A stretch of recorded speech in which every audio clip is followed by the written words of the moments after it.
Boa noite, meus amigos.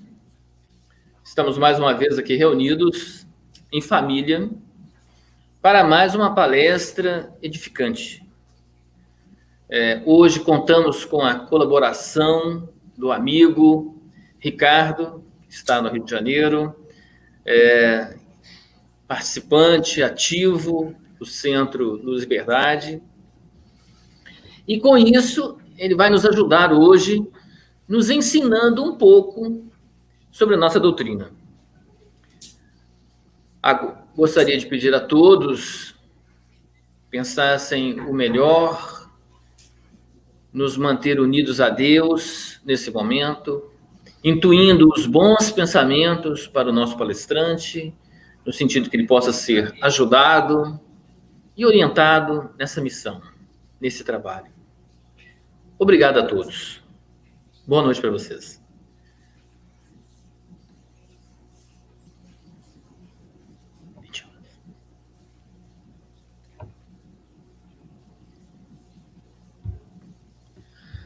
Bom, meu amigo Ricardo, sinta-se à vontade e vamos começar o nosso trabalho de hoje. Boa noite, Ricardo. Muito obrigado, Emanuel, pelo convite. Boa noite também. Boa noite a todos que estamos aqui nos assistindo, tá bom? Vamos começar, né? Então vamos lá. Para harmonizar nossos pensamentos, tá bom? Eu vou ler uma leitura de uma página do livro Vinha de Luz, tá? Psicografado por Francisco Cândido Xavier e ditado pelo Espírito Emmanuel. Vou abrir aqui agora, ao acaso, tá? A lição é de número 128. Liberdade. Não useis, porém, da liberdade para dar ocasião à carne, mas servir-vos uns aos outros pela caridade. Paulo. Está em Gálatas, capítulo 5, versículo 13. Vamos para a explicação de Emmanuel. Em todos os tempos, a liberdade foi utilizada pelos dominadores da Terra. Em variados setores da evolução humana, os mordomos do mundo aproveitam-na para o exercício da tirania, usam-na para os servos em explosões de revolta e descontentamento. Quase todos os habitantes do planeta pretendem a exoneração de toda e qualquer responsabilidade, que se mergulharem na escravidão aos delitos de toda sorte. Ninguém, contudo, deveria recorrer ao Evangelho para aviltar o sublime princípio. A palavra do apóstolo aos gentios é bastante expressiva. O maior valor da independência relativa de que desfrutamos reside na possibilidade de nos servirmos uns aos outros, glorificando o bem. O homem gozará sempre da liberdade condicional e, dentro dela, pode alterar o curso da própria existência, pelo bom ou mau uso de semelhante faculdade nas relações comuns. É forçoso reconhecer, porém, que são muitos raros os que se decidem à aplicação dignificante dessa virtude superior. Em quase todas as ocasiões, o perseguido, com a oportunidade de desculpar, mentaliza represárias violentas. O caluniado, com o ensejo do perdão divino, recorre à vingança.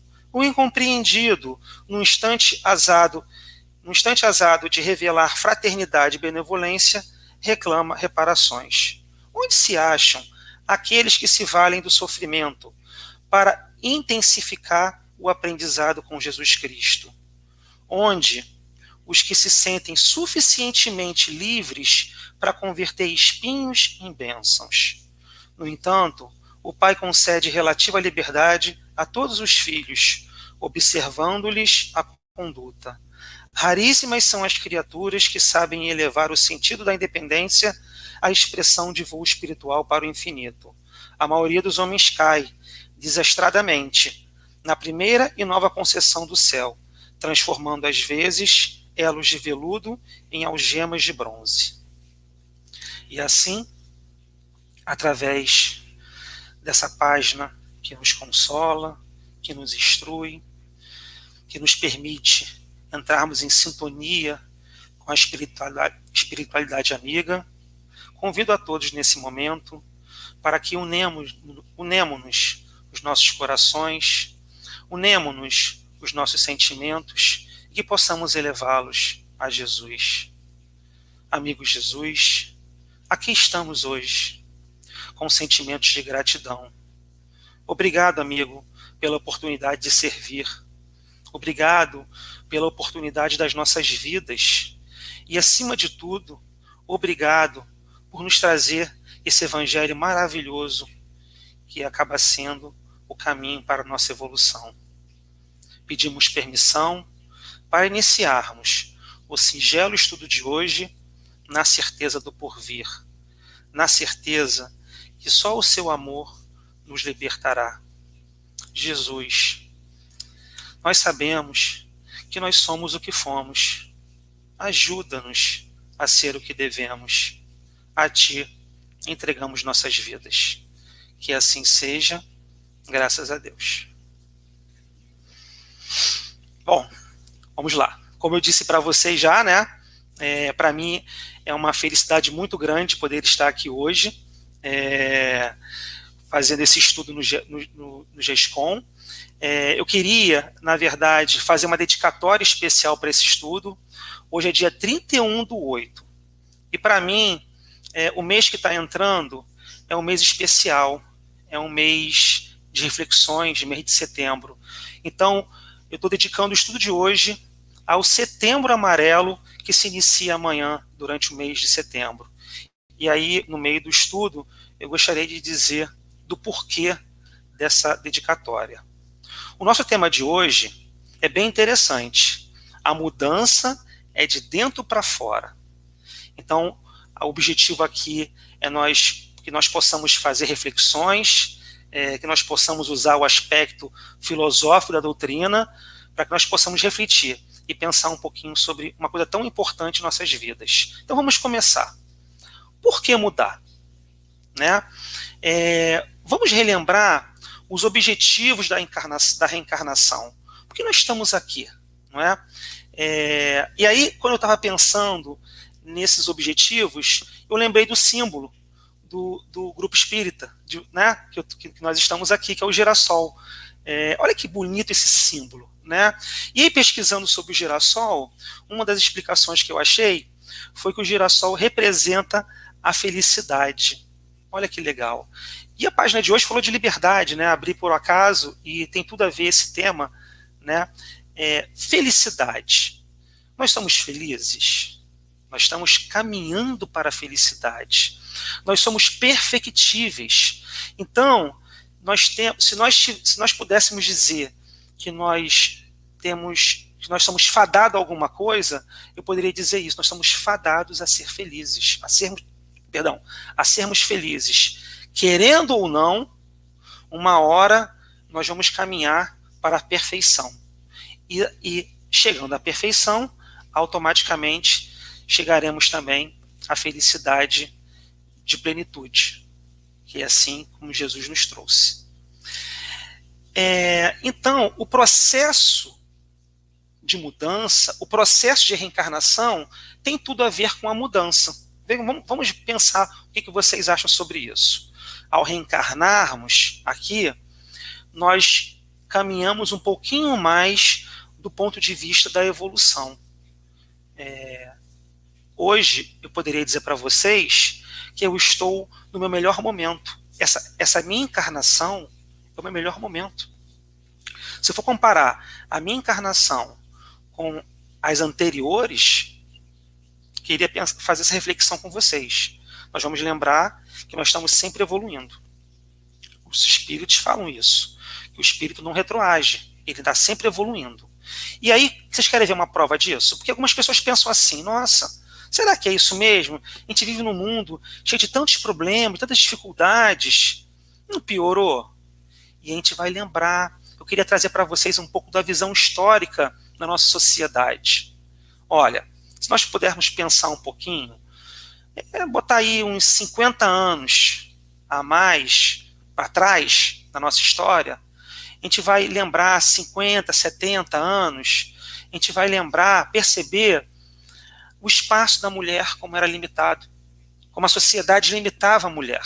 Existe limitação ainda hoje? Ainda existe. Existe preconceito? Ainda existe, mas muito menos do que antes. Quer ver um exemplo? Antigamente, muitas mulheres, as mulheres não tinham seu CPF. O CPF delas era igual ao CPF do marido. Então, isso sim é um exemplo de mudança. Eu até pulei uma reflexão, um pouco tempo atrás, não muitos anos, 30, de repente 20 anos atrás, era normal o uso do cigarro. As pessoas ainda fumam hoje? Fumam. Só que antigamente, o cigarro aparecia nas propagandas, era charmoso estar usando um cigarro. Você ia no médico e você via o médico fumando cigarro, charuto, cachimbo. Hoje, a sociedade deu um passo evolutivo sobre isso.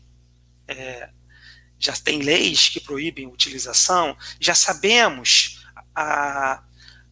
o mal que o cigarro faz, então é uma prova de evolução.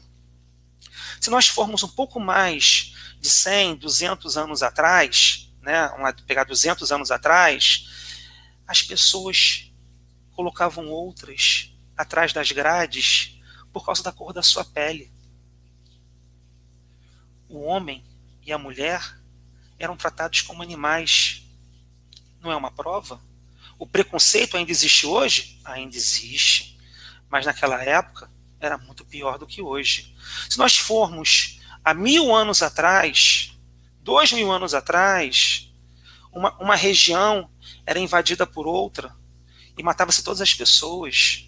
As guerras regionais que aconteciam, as dinastias. Era como se o pessoal do Rio de Janeiro fosse São Paulo, invadia, tinha morte. Então a gente percebe, está muito claro, se a gente for analisar o contexto histórico, que a sociedade ela muda positivamente ao longo do tempo. Então a mudança ela é um fato. Mudar é essencial para o processo evolutivo, para que o processo evolutivo aconteça. E a gente precisa lembrar que a mudança da sociedade ela acontece no indivíduo, para que aconteça depois num todo. Não é? Dizem, né, que a família é a célula da sociedade. Então, o indivíduo que vive numa família, esse conjunto de pessoas, forma a sociedade. Então, a mudança ela começa de dentro para fora. Então, eu poderia dizer que mudar é sair da zona de conforto. O que vocês acham? Olha que interessante.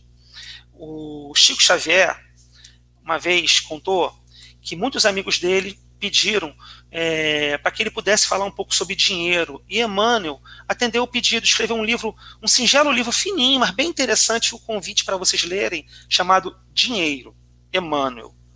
Emmanuel, nesse livro, conta para que serve o dinheiro, o símbolo do dinheiro. E a gente vai entender que o trabalho, a lei de trabalho, ela existe para motivar essa mudança interior dentro de nós. É simples entendermos, vamos pensar. Se eu não tenho dinheiro, dependendo da minha evolução moral, eu não vou trabalhar. Então, eu ganhar o dinheiro me motiva a trabalhar. E trabalhar me motiva a sair da zona de conforto. Isso é um símbolo. Então a gente começa a perceber que a mudança ela está em nossa vida. Por mais que eu queira viver na zona de conforto, mais que eu não queira mudar, uma hora ela vai acontecer na minha vida. E aí a gente começa a perceber uma coisa muito importante. Ninguém muda ninguém. Só eu posso me modificar. Nós estamos aqui fazendo uma análise, um estudo sobre um tema muito importante. Mas eu não vou mudar vocês. Eu posso trazer uma informação, relembrar uma informação do nosso estudo espírita, da doutrina que Jesus nos trouxe como consolador prometido, mas eu não mudo ninguém aqui. A única pessoa que eu posso mudar sou eu mesmo. E isso vale para todos nós. Mas a gente tem a mania de mudar os outros, né? De querer mudar os outros, né? Até tem uma passagem no Evangelho que Jesus fala sobre isso, sobre a trave e o argueiro, não é isso? Que ele fala, na verdade, que a gente está preocupado com o problema do outro. A gente está preocupado sempre com o problema à nossa volta e esquece a trave que está na frente dos nossos olhos que nós não estamos vendo. O que Jesus quer dizer com isso? Nós somos juízes, algozes com os problemas alheios à nossa volta que não são nossos. E somos super benevolentes com os nossos problemas. Às vezes a gente em relação com o outro, a gente está sempre apontando o defeito dos outros, onde eles precisam mudar. E quando falam do nosso, nós nos sentimos constrangidos. Atinge o nosso orgulho. E aí a sugestão era para ser o contrário. Nós poderíamos ser, ou devemos ser, benevolentes com o problema à nossa volta, entender e sermos, na verdade, mais rígidos com os nossos problemas. Porque sim, as nossas dificuldades nós podemos mudar. A psicologia, ela fala que existem 4 tipos de dificuldades dentro de nós. Olha que interessante. Existem problemas em mim que eu sei e vocês sabem. Quem está à minha volta, por exemplo, aqui nós estamos nos conhecendo agora, não é? Mas as pessoas que convivem comigo, eu poderia dizer para vocês isso, que existem dificuldades em mim que eu sei que eu tenho e vocês sabem. Existem dificuldades em mim que eu sei que eu tenho e vocês não sabem. Isso aí é verdade, né? Existem dificuldades em mim que vocês sabem que eu tenho, mas eu não sei. Seja porque vocês não falaram comigo, seja porque eu não aceito. E existem dificuldades em mim que nem vocês sabem que eu tenho e nem eu sei que eu tenho. Olha que interessante. Como isso? São dificuldades, às vezes, que tem tudo a ver com a reencarnação. Às vezes, dificuldades que a espiritualidade fala assim, ó, vamos deixar isso aqui guardadinho para resolver numa outra encarnação. Aí, dependendo da nossa evolução, isso aflora de uma forma... aparece uma dificuldade que nós nunca pensamos que tínhamos. Às vezes acontece isso, né? Quando nós estamos motivados com a nossa reforma íntima, quando nós procuramos um estudo espírita para entendermos mais o sentido da vida, para entendermos o aspecto filosófico da doutrina, religioso, científico. Às vezes começa pelo científico, depois a gente descobre a filosofia, depois a gente percebe que o objetivo é a religião. A gente começa a estudar e aí algumas dificuldades começam a aparecer. Não é porque elas não existiam, elas estavam guardadas. A espiritualidade percebe que nós estamos, de repente, numa condição moral um pouquinho, mas um pouquinho só, um pouquinho melhor do que antes, e aí traz uma situação para a gente poder resolver. Olha que interessante, né? Mas olha, Kardec publicou o Livro dos Espíritos em 1857, não é? Olha quanto tempo tem. Olha quantos livros nós temos disponíveis na nossa doutrina espírita. Se nós olharmos os mais de 400 livros do Chico Xavier, mais de 200 de Divaldo, se a gente for olhar tantos livros que a espiritualidade traz através de médiuns abnegados, a gente para e pensa.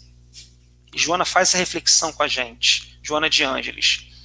O que está faltando para nós mudarmos?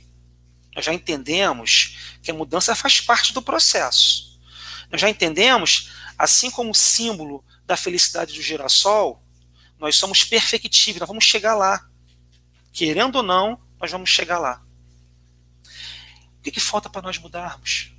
Muitos de nós já temos a informação. E aí, Joana, motivada com essa reflexão, ela traz a série psicológica dela. Ela traz a visão de que o que está faltando é nós nos conhecermos. O que está faltando nesse momento, na nossa sociedade, em cada um de nós, é a busca do autoconhecimento. Lembra da pergunta 919 do Livro dos Espíritos? A resposta que Santo Agostinho deu? Conhece-te a ti mesmo. Para mim, é uma das perguntas mais bonitas do Livro dos Espíritos. 919 e 919A. A resposta que Santo Agostinho deu. Ele ainda diz em 919A um caminho para a gente nos autoconhecer. Não vou dizer aqui, vou deixar para vocês olharem o Livro dos Espíritos, fica aí a curiosidade, tem lá um exercíciozinho para vocês fazerem como nós podemos nos conhecer. Porque, olha, meus amigos, é difícil. É difícil porque diversos são os pontos de vista. A verdade é uma só. Mas, às vezes, a minha visão é diferente da de vocês, da minha esposa, do meu filho, da minha filha, do meu vizinho. E aí, como saber se eu estou fazendo certo ou errado? Nós temos lá as leis morais, que está no Livro dos Espíritos, que é bem estudada por todos nós, temos lá disponíveis. Aquela é a verdade. Mas, às vezes, nós maquiamos a informação, às vezes nós criamos nossa interpretação para a informação, e o que falta é isso, é olharmos para dentro de nós mesmos, não é? E passarmos a olhar motivados com essa busca da reforma íntima. Olha, vou dar um exemplo para vocês como isso é verdade. Como é que funciona as nossas relações familiares? O que é a família? Qual o objetivo da família? A família é o encontro de espíritos, a célula da sociedade, como eu falei. Na família, nós reencarnamos com pessoas que são nossos amores. Vê se vocês conseguem identificar na família de vocês essa reflexão. Tem algumas pessoas nas nossas famílias que são nossos amores. São aquelas pessoas que já vêm de outras reencarnações, já com um laço de amor que foi feito, que os laços de amor são eternos. Tudo passa, só o amor continua. Tem aquelas pessoas que vêm também na nossa família com uma relação de amparo. A gente tem aquele parente que a gente percebe que ele é moralmente um pouquinho mais evoluído que a gente. Então a gente sente cuidado perto dessa pessoa. Pode ser um filho, pode ser uma mãe, pode ser um pai. Ele está ali, um irmão, um vizinho, ele está ali, um amigo, uma amiga, ele está ali te amparando. Relações de amparo. Mas na maioria das vezes, as relações são de reajuste. Nós, na mesma família, quantas dificuldades de relacionamento existem? Será que é só na minha que existe isso? Então, e a gente consegue entender por que essas diferenças crescem. Porque essas diferenças elas existem, muitas das vezes de encarnações passadas, que é uma bênção, o esquecimento do passado, para que nós possamos criar relações amorosas. E se não for uma encarnação, tem a outra, e tem a outra, não tem problema. Deus não tem pressa. Deus não é ansioso. Então, uma hora, o amor é criado, a relação de amor é criada. Mas por que isso acontece? Vou dizer para vocês. A psicologia também fala uma coisa. Nós traçamos uma linha, aqui ó, uma linha em nossa mente, nosso consciente ou inconsciente, chamada ideal. Tá aqui ela, ó, tá aqui em cima, ó, bem no topo. E tem uma outra linha aqui embaixo, cadê? Tem outra linha aqui embaixo, que é a linha do real. Então olha aqui, ó, eu tenho a linha ideal e tenho a linha real. A gente se relaciona com as pessoas, a gente traça uma idealização de como ela deveria ser. A gente pensa assim, como é que deveria ser uma esposa ideal? Como é que deveria ser um marido ideal? Como é que deveria ser um filho ideal? Uma filha ideal? Como é que deveria ser um irmão ideal? Um trabalho ideal? Um vizinho ideal? Só que as pessoas não são esses ideais. Elas são esse real que está aqui. Cada um está numa escala evolutiva. Então a gente olha para uma pessoa que a gente está se relacionando e quer que ela seja assim. E começa a cobrar essa distância do que está faltando. A gente cobra a idealização que nós fazemos em nossa mente. Só que a gente esquece que também nós não somos o ideal para ninguém. Nós somos pessoas reais. O que nós poderíamos fazer como solução para esse caso, nós poderíamos, de repente, valorizar esse crescimento do real de cada um. Olha, Em vez de eu estar preocupado que a minha filha não tirou 10 no trabalho dela escolar, na prova dela, e ela tirou 6, tirou 7, que bom que ela saiu do padrão dela e melhorou um pouquinho. Parabéns, você chegou lá para o meu filho. Em vez de eu cobrar da minha esposa, do meu marido, daquela dificuldade que ele tem, que ela tem, porque eu não vou mudar ela, não vou mudar ele. Por que não me modificar? Olha, uma dica para vocês sobre essa questão das relações familiares. Isso está no Momento Espírita, que é uma coleção da Federação Espírita do Paraná. Tem um texto lindo, um áudio lindo que fala sobre mudança. E ele fala sobre isso, que a tartaruga, quando ela está sentindo medo, acuada, ela entra no casulo e se fecha. Nada tira a tartaruga desse casulo. Você só vai tirar ela à força se você tirar ela sem vida, se ela estiver sem medo. Para que ela saia do casulo, você tem que permitir um ambiente seguro. Ela só sai com segurança. O que isso tem a ver com nós, gente? Em vez de eu me preocupar em mudar o outro, olha, se temos dificuldade, atrito, o outro conhece também nossas dificuldades. Ele também nos idealiza. Por que a gente não faz o seguinte? Em vez de eu mudar o outro, eu me modifico. Eu melhoro um pouquinho mais. As pessoas à nossa volta vai falar assim, Ricardo, não vou fazer isso. A pessoa está errada. Eu vou dar diploma de bobão para ela? E aí a gente percebe a verdadeira frase de Jesus quando ele fala amar ao vosso inimigo, quando ele fala para dar outra face, aí começamos a entender a interpretação.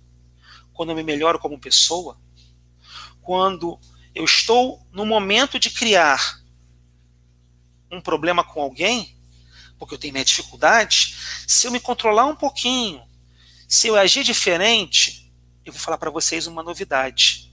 No primeiro momento, você e eu vamos sentir que nós estamos sendo bobões, nós estamos dando mole para o outro, mas depois vamos perceber o quanto isso nos faz bem e vamos contagiar o outro a mudar também. Olha que processo de mudança interessante.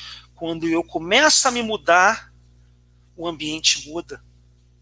Quando eu começo a olhar para mim sem o orgulho, a vaidade e o egoísmo, porque aí que está o problema. O problema do ponto de vista está aí. Santo Agostinho tem uma frase interessante quando ele fala, acho que é mais ou menos assim, prefiro os que me criticam porque me corrigem, aos que me adulam porque me corrompem. O que ele quer dizer com isso? Ele prefere ouvir a crítica. Olha que dificuldade. Não é difícil ouvir uma crítica?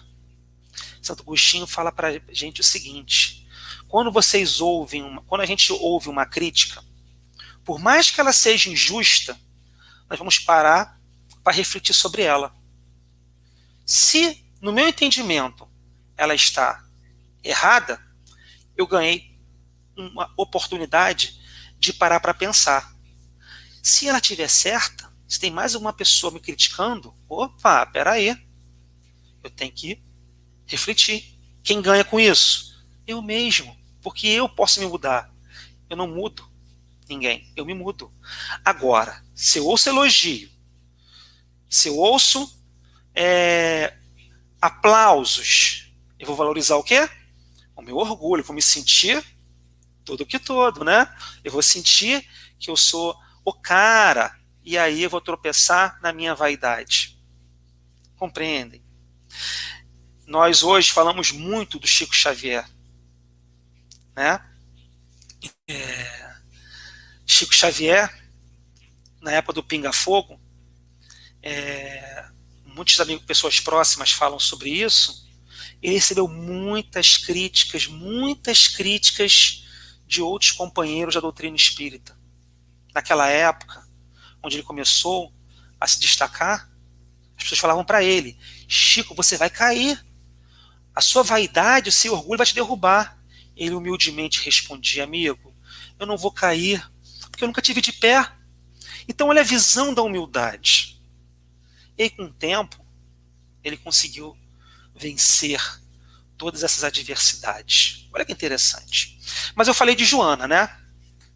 Joana trouxe a série psicológica como motivação sobre o nosso conhecimento, autoconhecimento. E eu queria destacar um, chamado O Homem Integral. Esse livro é maravilhoso. Leiam Joana, leiam Plenitude, leiam O Homem Integral. É um dos primeiros livros da série. No Homem Integral, tem um capítulo que fala sobre os 4 gigantes da alma. Já ouviram falar sobre os 4 gigantes da alma? Eles falam aqui, ó, a ansiedade, o medo, a solidão e a rotina. Joana fala o seguinte nessa reflexão, que todos nós temos esses 4 gigantes. E às vezes é importante nós os termos, porque isso faz parte do nosso processo de conservação. É importante termos medo, é importante termos ansiedade para nos prepararmos mais, é importante aprendermos a lidar com a solidão. E é importante também termos rotina para que as coisas sejam feitas. O problema está na quantidade. E aí, eu queria destacar dos 4, porque hoje estamos falando sobre mudança, eu queria falar sobre a rotina. Rotina é bom? Claro que é bom. Rotina tem tudo a ver com organização. Mas quando é demais, vocês não acham que tem a ver com zona de conforto?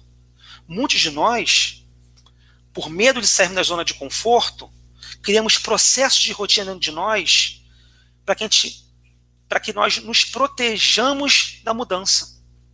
Às vezes, recebemos uma oportunidade de um emprego novo, para evoluirmos profissionalmente, mas pelo medo do novo, nós não queremos sair da nossa rotina de trabalho. Aí vamos dar aquela desculpa, mas estou feliz onde estou, não preciso mudar.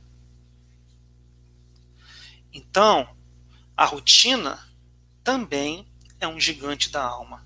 Às vezes, nós vamos ao nosso trabalho, às vezes nós temos uma rotina dos afazeres diários, ainda mais agora por causa da pandemia. E aí, a gente se perde nesse automatismo de sequências de atitudes. Já pensaram na possibilidade de fazerem diferente? Aqui no Rio de Janeiro, é uma grande cidade, não é? E às vezes a pessoa passa horas no trânsito, quando está precisando ir trabalhar. Já pensaram na possibilidade de fazer um dia o caminho diferente? Um dia. Não é não ter a rotina, é refletir sobre ela. E refletir sobre ela, isso tem tudo a ver com o processo da mudança. Porque ao sairmos do processo de rotina, se nós estamos numa rotina de sofrimento, se nós estamos numa rotina de dor, numa rotina de acomodação, a gente está perdendo a oportunidade da mudança. Vamos falar daqui a pouquinho sobre a dor, sobre o sofrimento. E aí, como eu falei de pandemia, tem tudo a ver com o tema. Porque olha o que está acontecendo com o nosso planeta atualmente. A mudança, ela chegou para todos. Aí eles vão pensar assim, então a mudança é de fora para dentro. Não. Cada um, nesse cenário de pandemia, está reagindo de forma diferente. Cada sociedade, cada país, cada família, cada indivíduo tem uma reação diferente. Tudo aquilo que nós recebemos de informação da doutrina espírita sobre transição planetária, sobre evolução, sobre nova geração, a nova era, Kardec escreveu em 1857. De alguma forma, isso está acontecendo. E aí a pergunta que eu faço para vocês: qual é a minha postura como espírita cristão nesse momento de mudança? O que eu vou escolher fazer nesse momento? Eu vou precisar ser ajudado ou eu vou ajudar? Eu vou precisar que cuidem de mim ou eu vou cuidar? Eu vou olhar esse momento como ruim ou vou olhar como bom? Lembra da história do copo meio cheio ou meio vazio? Como está a nossa visão sobre o que está acontecendo? Ela está sendo pessimista ou ela está sendo otimista? Porque a mudança que nós vamos fazer dentro de nós por causa desse novo, diferente que está acontecendo agora, que as pessoas falam, algumas pessoas dizem que não volta mais o momento como era anterior, outras já acham que não. Mas o que eu vou fazer com essa informação? Isso vai me motivar a me mudar, a tomar atitudes. E aí a gente vai entender que a mudança planetária, ela já aconteceu outras vezes. E ela vai acontecer outras vezes também, é só o momento que nós estamos passando. Isso é um dos processos da mudança planetária. Nós já entendemos que essa pandemia, ela não veio por acaso. Quero fazer um exemplo para vocês entenderem. Vou dar um exemplo. Eu gosto de usar a questão da simbologia. Vamos pensar um pouquinho. Vocês já fizeram alguma obra predial? Vamos pegar um exemplo de uma pessoa que precisa fazer uma obra na sua casa. No seu banheiro, por exemplo. Uma pessoa que tem um banheiro, que ele é funcional, ele funciona, ele tem lá... Vou pegar um lavabo, que só tem a descarga, a pia para lavar a mão. Aí você pensa assim, não, eu vou querer botar um chuveiro nesse banheiro. E aí você olha para a necessidade, não, eu quero mudar. Então vou mudar esse banheiro. Ele me servia antes? Servia. Mas eu quero que ele fique melhor, eu vou botar um chuveirinho nele, vou aproveitar para trocar o piso, né? Vou trocar a posição do vaso sanitário, vou botar uma piazinha melhorzinha, uma mais bonitinha, que eu goste. E aí, para fazer isso, eu preciso quebrar o banheiro todo. Vocês já fizeram obra de um banheiro? Eu já fiz. Primeira vez que... Quer dizer, eu fiz, né? Eu fiz. Eu contratei uma pessoa para fazer. Eu fiquei assustado quando eu vi. Aquele banheiro todo quebrado. Parecia que eu estava no caos. Eu olhei para o meu banheiro, me deu uma pena. Eu pensei assim, esse rapaz nunca vai conseguir fazer esse banheiro. O primeiro pensamento que me veio foi esse. E aí, se eu analisar o banheiro no meio da obra, comparado no banheiro de antes, qual é o banheiro melhor? Sem sombra de dúvida, a coisa piorou. É o banheiro anterior. O banheiro não funciona mais. E aí, meus amigos, quando o banheiro termina, eu percebo como mudou. Atingi o objetivo. Tive dor de cabeça? Tive. O prazo foi diferente? Foi. O orçamento? Também. Mas atingi meu objetivo. A mudança aconteceu. Compreendem? A nossa casa espírita, ela passou por 2 anos de mudança. Fizemos uma grande obra para aumentar as instalações dela. A nossa casa também começou pequena. Nossa casa foi inaugurada em 1920. Né? Nós fizemos esse ano, no início do ano, no mês de abril, 100 anos. Estava no início da pandemia já. Né? E nós passamos por 2 anos anteriores de obra. Nós tiramos um salão, fizemos um outro salão. Olha, eu posso falar para vocês que foi bem difícil, mas contamos com a ajuda de todos os trabalhadores, encontramos pessoas que nos ajudaram, e descobrimos outras coisas de capacidade que nós nem sabíamos que tínhamos. Está lindo agora. Então, é isso. Para a mudança acontecer, precisa acontecer a obra. Então, vamos olhar essa pandemia, esse momento no nosso planeta, como uma grande obra no nosso planeta. De ordem moral, talvez. Não é?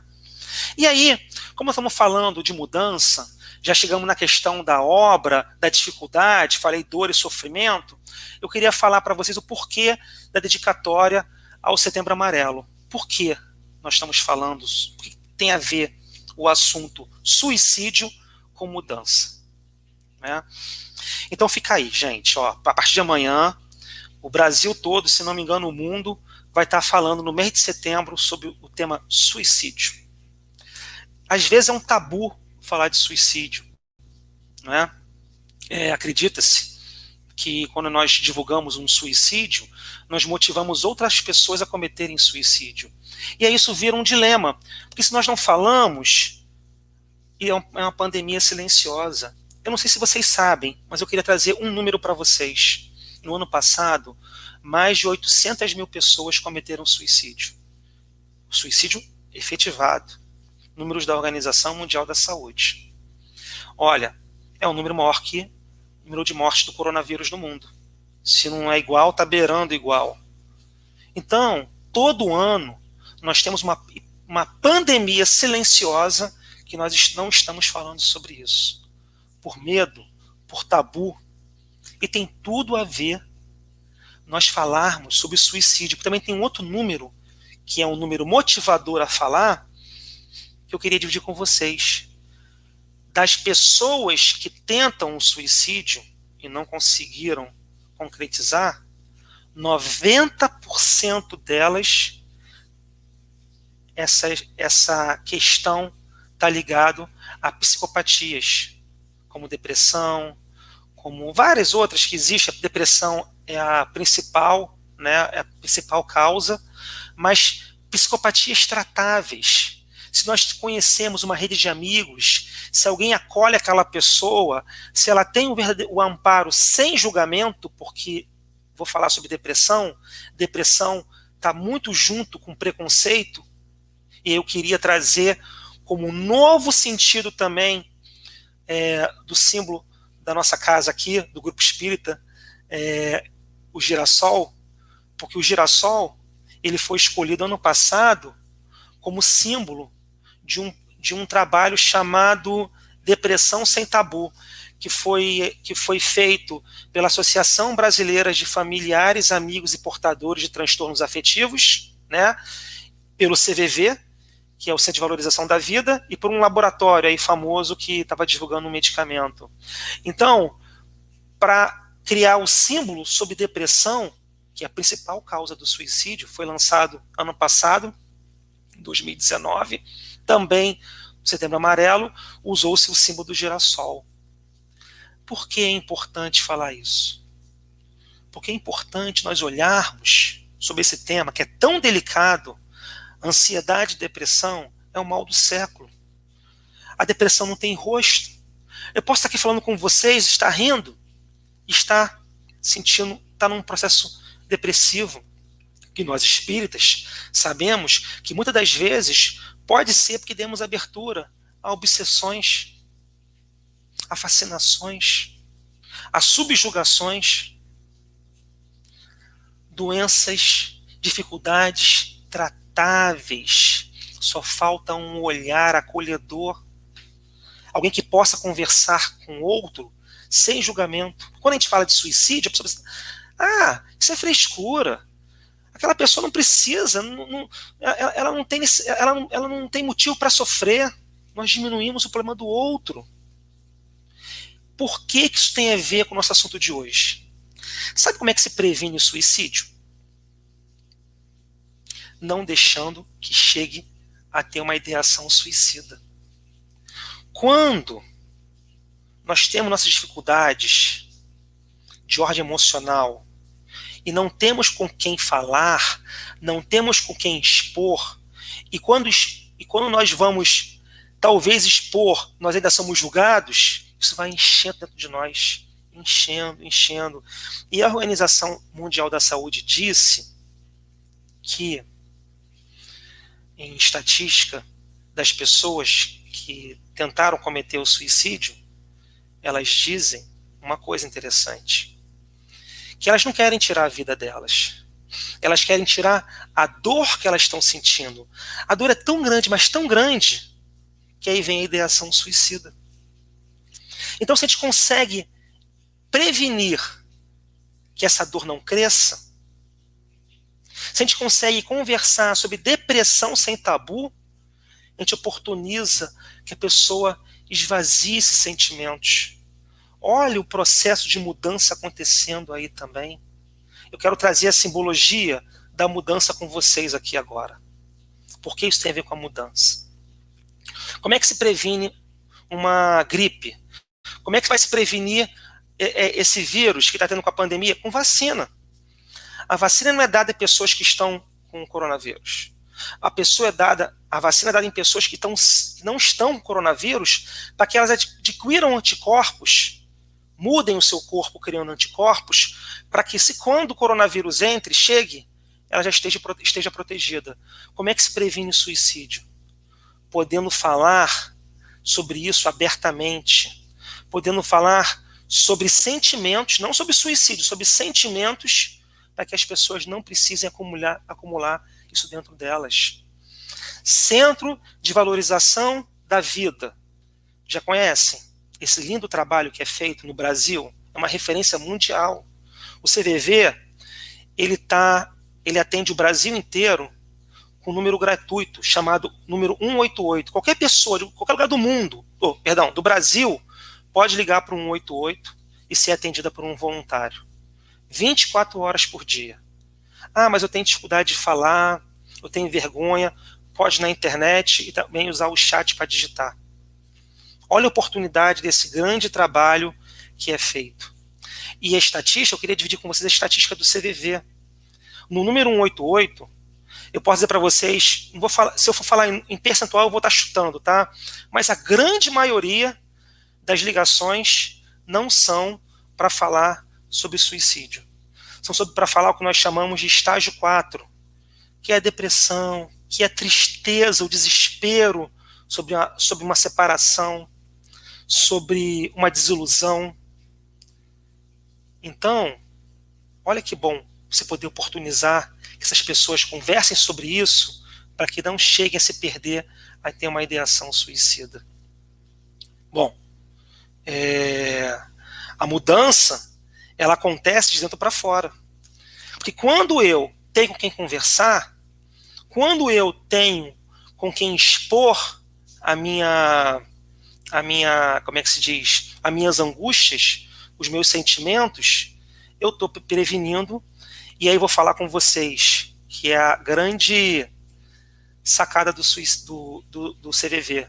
Eu oportunizo que a pessoa mude. Ela que é a única pessoa que pode evitar que o suicídio aconteça. Porque se eu tomar uma postura de salvador, como se fosse aquele bombeiro daquelas historinhas antigas, o cara está querendo pular do último andar, e eu estou lá embaixo para querer evitar, eu vou lá em cima para subir correndo para evitar que ela pule, ela vai pular outro dia. Ela é a única pessoa que pode evitar isso. Então fica aí o convite, tá? Eu vou falar também daqui um pouquinho sobre como ser voluntário do CVV. É bem interessante. Falar de suicídio é falar de dor, não é? E falar de dor, a gente precisa também entender esse processo da dor.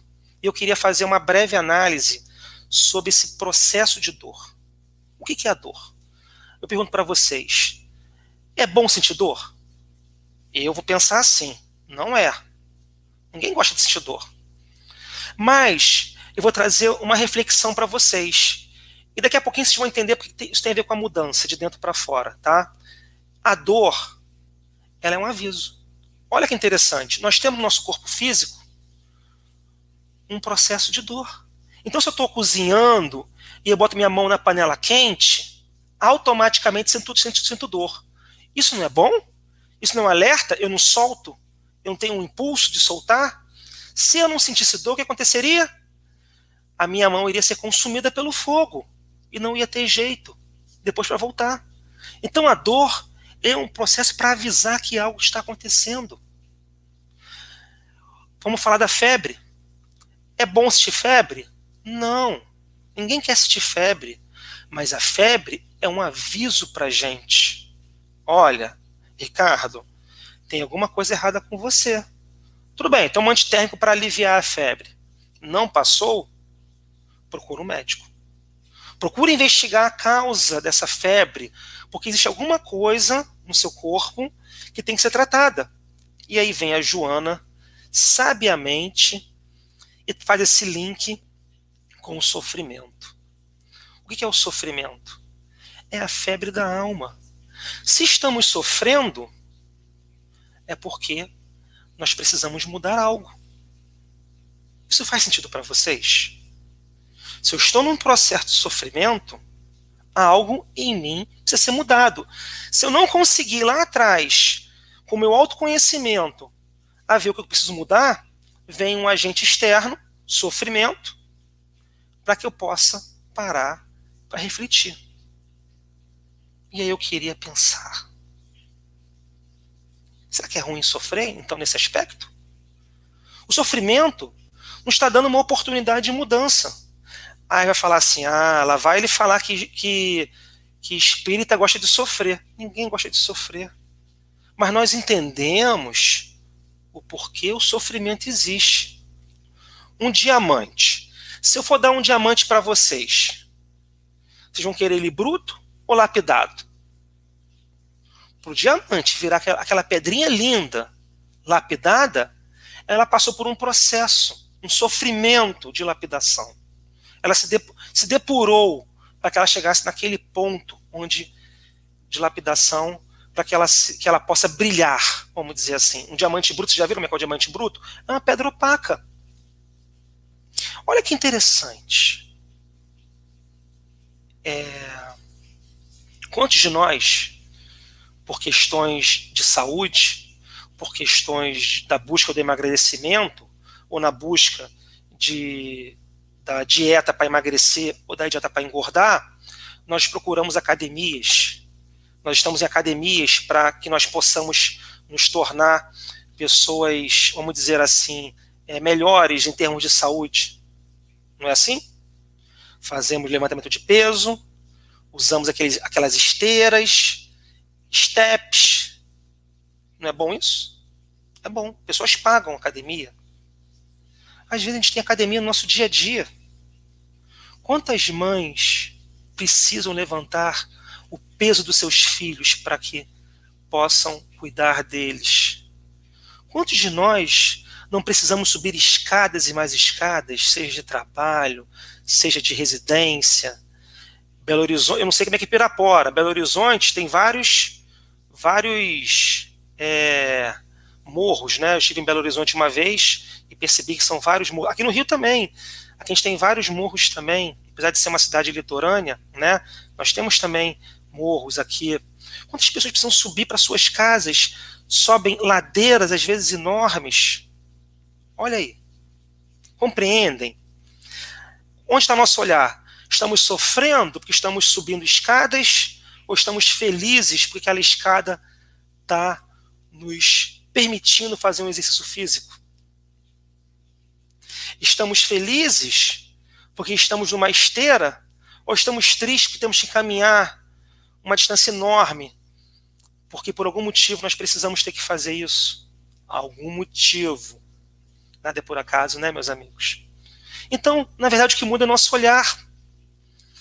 É a mesma atitude, esforço físico. Um olha como motivação para valorizar a saúde, paga até academia por isso. Outro olha como sofrimento, como algo pesado, penoso.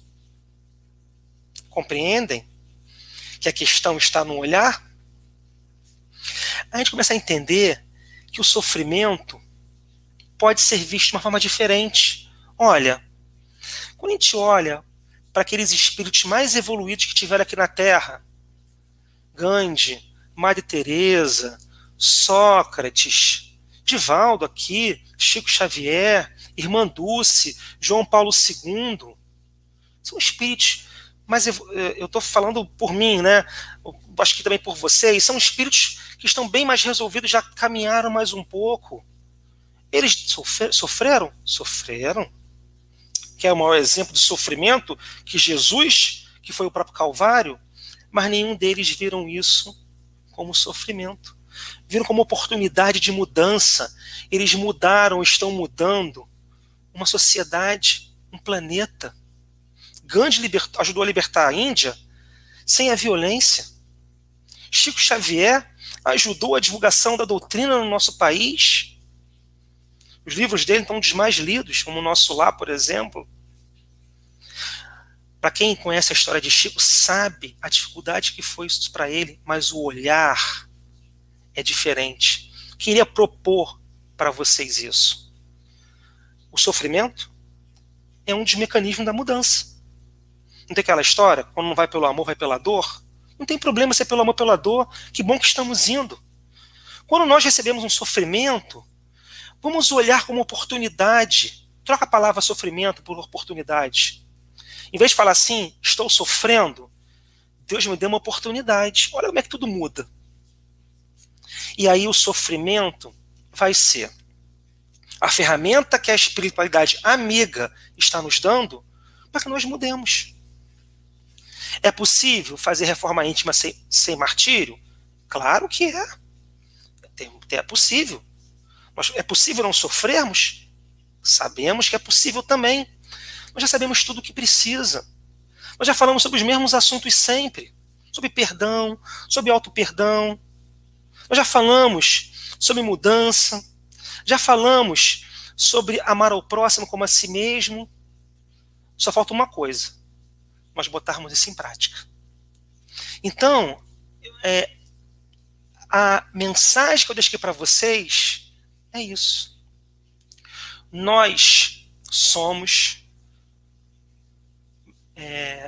vamos dizer assim, sujeitos dessa mudança interna dentro de nós.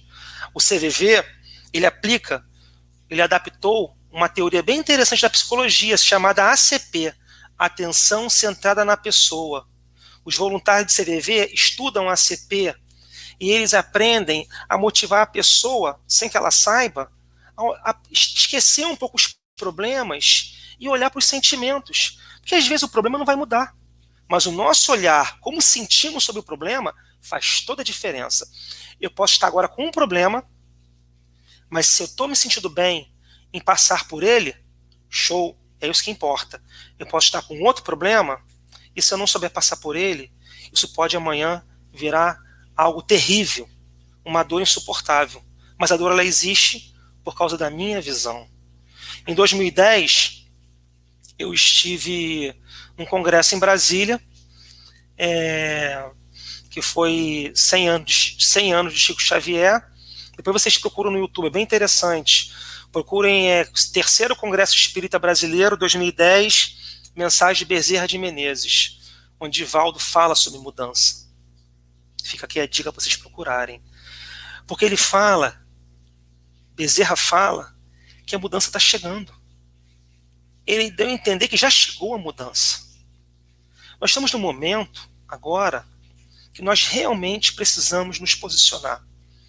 Isso não quer dizer que eu não vá sofrer. Se amanhã eu acordar e tiver com dificuldade, não tem problema isso, eu já sei. Eu não sou perfeito, vamos esquecer do ideal.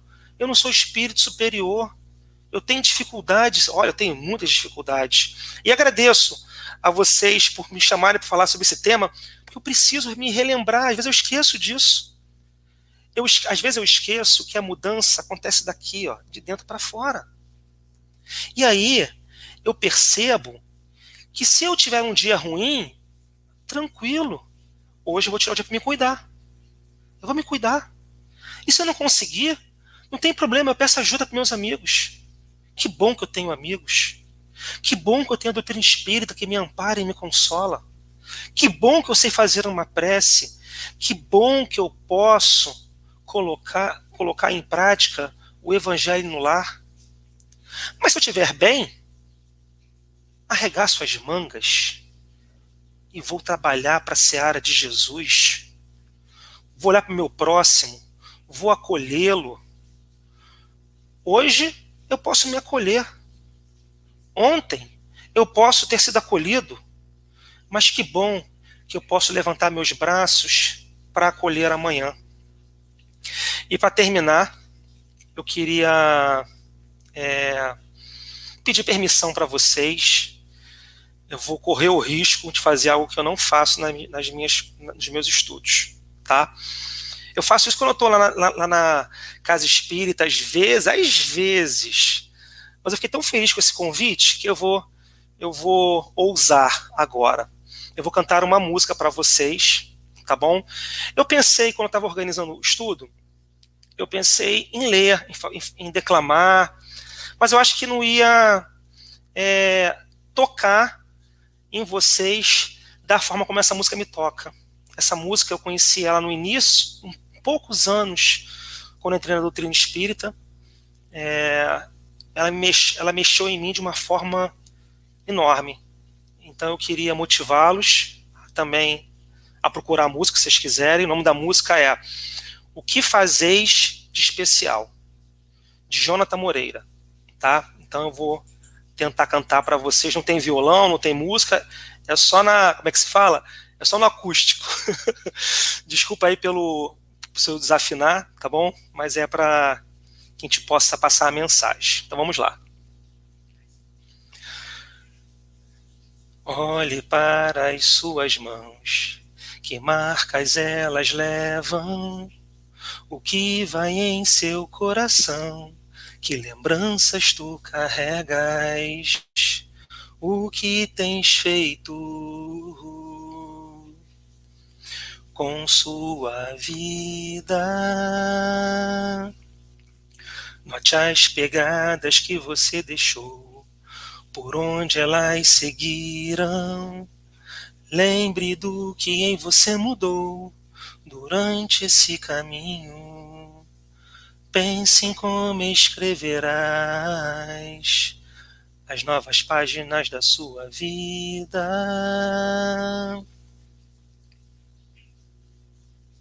O que a gente faz fala muito mais do que só falar. Pense muito bem no que aprendeu e o que fazeis de especial. O que a gente faz fala muito mais do que só falar. Pense muito bem no que aprendeu e o que fazeis de especial. Olhe para suas mãos. Lembre das marcas que deixou. Pense em como escreverá o que escreveu. Então, meus amigos, deixo aqui essa música que para mim é linda, que ela sirva de motivação para vocês. Que, lembrando que por mais escura que seja a noite, o girassol sabe, né? O sol sempre volta a brilhar. Emanuel, com você aí. Muito obrigado. Ricardo, meu amigo, não sabia que você era cantor também. Nem eu. Ricardo, muito obrigado, meu amigo, pelas palavras inspiradoras, pelo norte ofertado a todos nós, uma lição, vários livros aqui, o pessoal está todo mundo anotando os livros aqui para poder buscar. Muito, muito obrigado, Ricardo, muito obrigado Agradeço a oportunidade. Pela felicidade que a gente tem de compartilhar, de estar junto com você e aproveitar dessa biblioteca ambulante que você tem na mente. Isso. Muito obrigado. E essa música, hein? Ó, você vai ter de colocar o nome de novo aí, que a André está aqui querendo saber qual é o nome da música. Que fazer de especial. Eu mando para ela no WhatsApp. Vou mandar para ela. Beleza. Muito obrigado, Ricardo. Eu agradeço. Um grande abraço. Tá joia. Não querendo abusar, você sabe que nós vamos convidar você de novo, né? Vai ser um prazer estar aqui. Tá certo. Muito obrigado, Ricardo. Um grande abraço, querido. Tá joia. Bom, para todos nós, fica aí, gente, um pedido já para a gente ajudar a manter o grupo. Vamos colocar nosso like e vamos nos inscrever no grupo. Lembrando que é com nossas ações que o site se mantém. Na segunda-feira que vem, dia 7, nós vamos ter uma palestra falando sobre o assunto loucura e suicídio, de Maurício Rosales, do Grupo Espírita Amor e Caridade. Então, contamos, desde já, com a aquiescência e a participação de todos nessa nova empreitada. Lembrando que o grupo, o GEAC, Arthur Nogueira é lá de São Paulo. Vamos prestigiar o nosso colega que que nos tem apoiado, né? Então, gentilmente se colocou à disposição para participar do nosso grupo. Vamos, nesse momento, elevar nossos pensamentos a Deus e agradecê-lo por essa noite maravilhosa, com a participação do nosso amigo e colega, irmão Ricardo, que abrilhantou a nossa noite. Até cantou para a gente, né? Vamos nos unir, meus irmãos, em nosso pensamento ao Pai e agradecer. Senhor, nosso Deus, Pai de misericórdia, de amor, de compaixão e justiça. Elevamos o nosso pensamento a vós, Pai, e te agradecemos pela oportunidade que temos ao trilharmos esse caminho de busca, de burilamento, Pai, de reforma íntima. Obrigado, Senhor, por colocar em nossos caminhos os amigos que tanto nos orientam, a espiritualidade de luz, Pai, que nos cerca, nos anima, nos protege. Obrigado, Senhor, por estarmos aqui neste mundo e tendo uma nova oportunidade. Que assim seja. Graças a Deus. Boa noite, meus amigos, e até a próxima.